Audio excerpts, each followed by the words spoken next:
राम कबीर।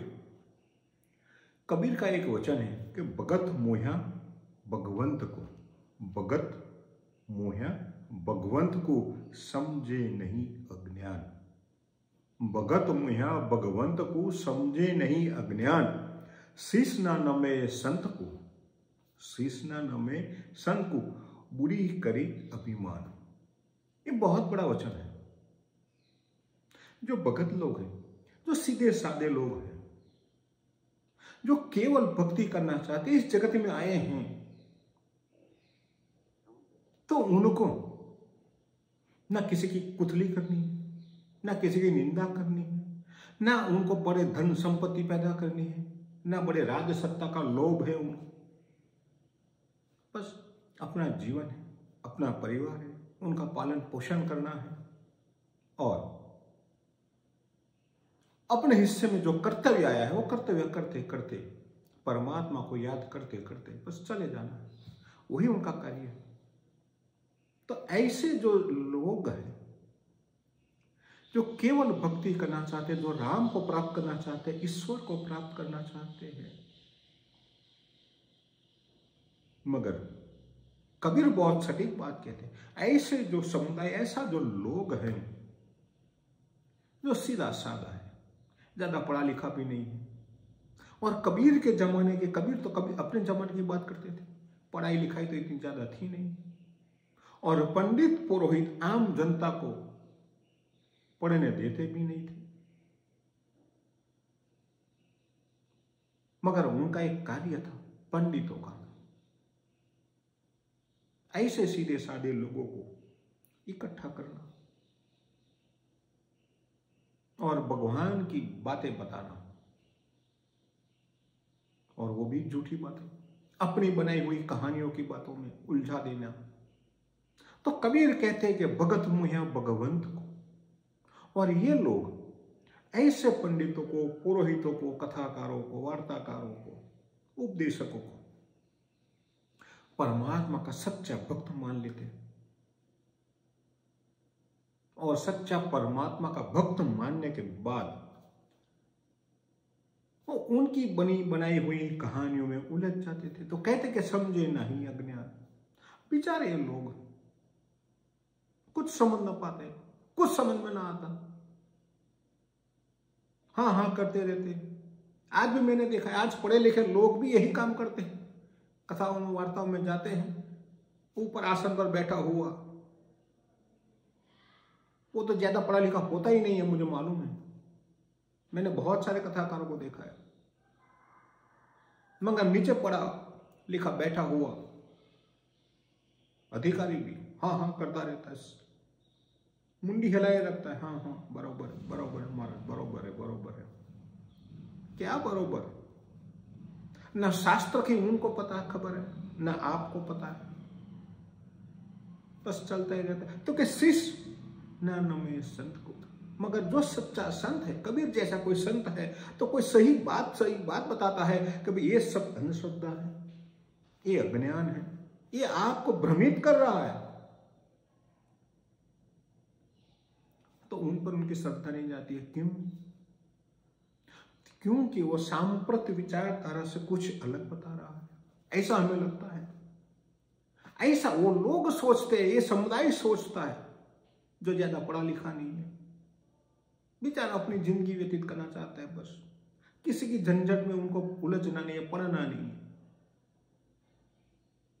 मगर ऐसे ही लोग इस कर्मजाल में फंस जाते हैं, कर्मकांडों में फंस जाते हैं। आज ये देवता का वार हो गया, ये देवता का दिन आ गया, ये देवता की पूजा करो, ये करो, यो करो, ये करो, बस ये करके ही पंडित पुरोहित लोग ऐसे सीधे साधे लोगों को भ्रमित करते रहते, लूटते रहते हैं। तो कहते कि शिष न नमे संत को, मगर वो संत को पहचानने में असमर्थ रह जाते हैं, और उनकी असमर्थता के कारण ही उनका जीवन जो है वो नष्ट हो जाता है, व्यथित हो जाता है, व्यय हो जाता है, जीवन का व्यय होता है। मगर उनके रोकने का कोई तरीका भी तो होना चाहिए। चलो कबीर के जमाने की बात तो मैं नहीं करता हूं, क्योंकि उन जमाने में तो बहुत सारा अज्ञानता से भरा हुआ जमाना था, शिक्षण का भी बहुत बड़ा अभाव था। स्त्रियों में तो शिक्षण था ही नहीं, ये कहे तो सही है। पुरुषों में भी बहुत कम था, और ज्यादा शिक्षण तो किसी में नहीं था, बहुत कम लोगों में था। पंडित तो भी ज्यादा पढ़े लिखे नहीं थे, फिर भी अपना काम चलता रहता था, सब बस अपने अपने मस्त में मस्त रहते। तो कबीर कहते हैं कि बुरे करी अभिमान। अब शास्त्र तो वो लोग पढ़ते नहीं, न पढ़ाते न सिखाते हैं। आज के भी पंडित को मैं पूछना चाहता हूं, आज जो विधि विधान करते हैं उनको भी मैं पूछना चाहता हूं, आपका शिक्षण क्या पहले वो बताइए। और मैं तो आप सभी को भी यही अनुरोध करता हूं, आप किसी के पास भी कोई भी होम हवन कर्मकांड करवाओ, कथा वार्ता करवाओ, तो पहले उनका ये सर्टिफिकेट मांग लीजिएगा, भाई साहब आप कहां तक पढ़े हो, कितने शास्त्र पढ़े हो, शास्त्र क्या है ये आपको पता है। आपको सत्यनारायण की कथा कंठस्थ है, और 10 पन्ने की पुस्तिका आपने कंठस्थ कर ली, एक कहानी सुना ली, इससे काम नहीं बनेगा। एक कहानी किसी शास्त्र से आई, किसी संदर्भ से आई, विथ रेफरेंस समझाइए, कोशिश करें। नहीं करेगा, नहीं बताएगा वो, मुझे यकीन है वो नहीं बताएगा, वो आप पर क्रोधित हो जाएगा, आपको कहेगा कि आप अविश्वास करते हो, तो आपको फल नहीं मिलेगा, आपको दोष लगेगा, आपको पाप लगेगा, आप नरक में चले जाओगे, मैं श्राप दूंगा। ब्राह्मण पर विश्वास करिए।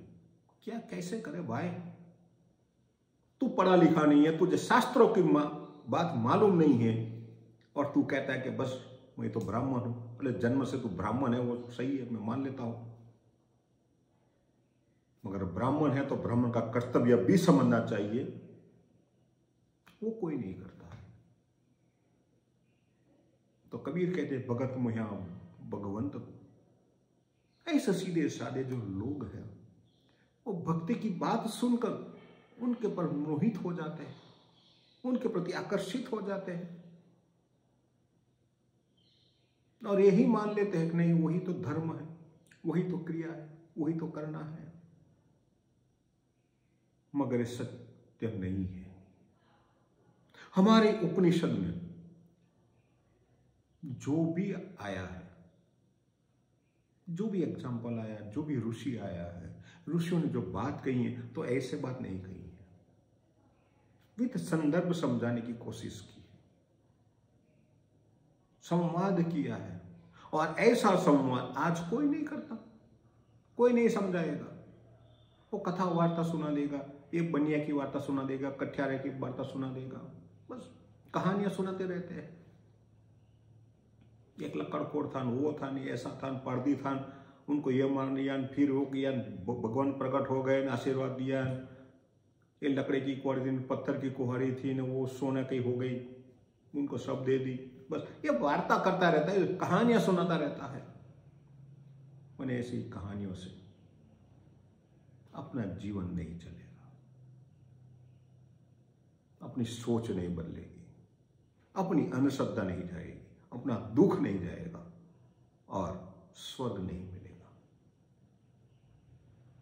न नरक मिलेगा। मगर इसी जन्म, इसी जीवन को हम नरक बनाएंगे, ये सत्य है। तो ये समझ लीजिए, कबीर जो कहते हैं भगत मुह्या भगवंत को, और अपनी अज्ञानता के कारण, क्योंकि आज तो हम पढ़े लिखे हैं, कोई कॉमर्स में पढ़ा है, कोई साइंस में पढ़ा है, कोई इंजीनियरिंग में पढ़ा है, कोई डॉक्टरी में पढ़ा है, पढ़े हमें उनका ज्ञान है, मगर हमारे शास्त्रों का, हमारी पोथियों का कोई ज्ञान नहीं है, और कोई देता भी नहीं है, और देता भी है तो झूठ देता है, असत्य देता है। और उन लोगों को भी मालूम है कि कोई उनको पूछने वाला नहीं है कि भाई तुम जो बता रहे हो इनमें सच्चाई कितनी है, सत्य क्या है। कोई प्रश्न नहीं पूछता है, कोई शंका नहीं करता है, क्योंकि पहले से ही हमारे लोगों ने यही तो प्रबंध करके रखा है। कोई शंका मत करो, प्रश्न मत पूछो। जगत भर के सारे धर्मों में यही पाबंदी लगाई हुई है कि धर्म के प्रति अविश्वास नहीं करना चाहिए, प्रश्न नहीं पूछना चाहिए, चर्चा नहीं करनी चाहिए। मान लेता हूं बात सही है, नहीं प्रश्न पूछेंगे, शंका नहीं करेंगे। मगर पहले आप तो ये तो बताओ कि सत्य क्या है। आप यदि सत्य बता देते, शास्त्रों की बात बता देते, तो नहीं कोई प्रश्न पूछेंगे भाई। मगर आप ही नहीं समझते हो और दूसरों को भ्रमित करते हो। एक अंधा कूप में दूजा लिया बुलाई, दोनों बूढ़े बापड़े चढ़ी पाथर की नाव। बस यही काम चलता रहता है। जो समझा रहा है, जो धार्मिक विधि कर रहा है, वो भी अंधा है, और जो विधि करा रहा है वो भी अंधा है। अब अंधे अंधों की नाव किस किनारे जाएगी, किसी को पता नहीं। तो कबीर हमें दिया लेकर रास्ता दिखाता है। कबीर के हाथ में दिया है, ज्ञान रूपी दिया है, चेतना रूपी दिया है, और इस चेतना रूपी दिया प्रकट करके कबीर हमें रास्ता दिखाता है। तो आते रहिए, कबीर के संग अपनी यात्रा को आगे बढ़ाते रहे। अभी चेतना जगेगी, अपने भीतर का दिया भी प्रकट हो जाएगा, तो आगे का रास्ता अपने आप दिखाएगा, अपने आप रास्ता दिखेगा कि हमें कहाँ जाना है। तो आते रहिए, कबीर के संग यात्रा करते रहे। अस्तु राम कबीर।